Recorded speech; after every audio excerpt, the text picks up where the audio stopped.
Handmade Barcelona. Somos una marca que tiene 10 años y básicamente vinimos a Barcelona, nos enamoramos de las espardeñas y empezamos a hacerlas, pero dándole un giro nuevo, ¿no? Innovando un poquito. Y nos iba muy bien.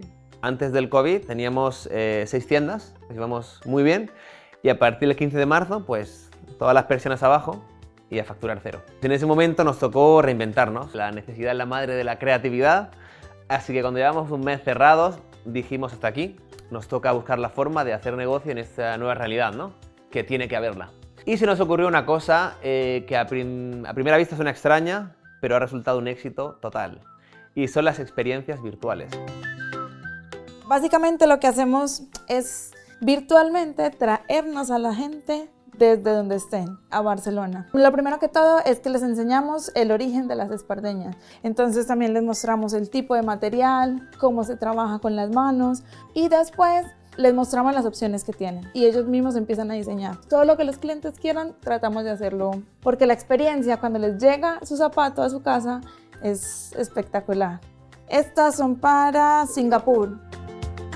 Empezó a irnos muy bien durante la primera semana. Y el hit, el boom, fue cuando nos publicaron en el New York Times. Nosotros no lo sabíamos.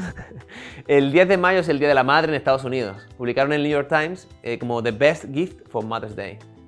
Al día siguiente nos despertamos y teníamos 182 reservas para ese día. El proceso de Barcelona Activa ha sido muy especial y muy único porque nosotros empezamos con Barcelona Activa antes de la pandemia. Estábamos preparando unos franquiciados en Kuwait, en Abu Dhabi, en Dubái y en Estados Unidos. El proyecto inicial de Barcelona Activa era un franquiciado del concepto.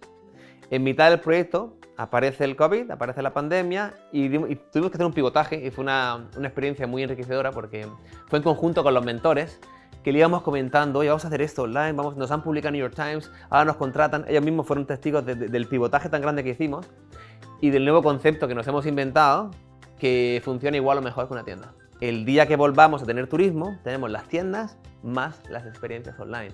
Es decir, esto no es dejo una cosa para hacer otra, es adapto mi empresa a la nueva realidad y se puede. Si hemos conseguido crear una experiencia virtual de hacer alpargatas, por favor que nadie me diga que no se puede hacer otra cosa, porque las alpargatas yo creo que son lo menos virtual que hay en el mundo. Y efectivamente se puede.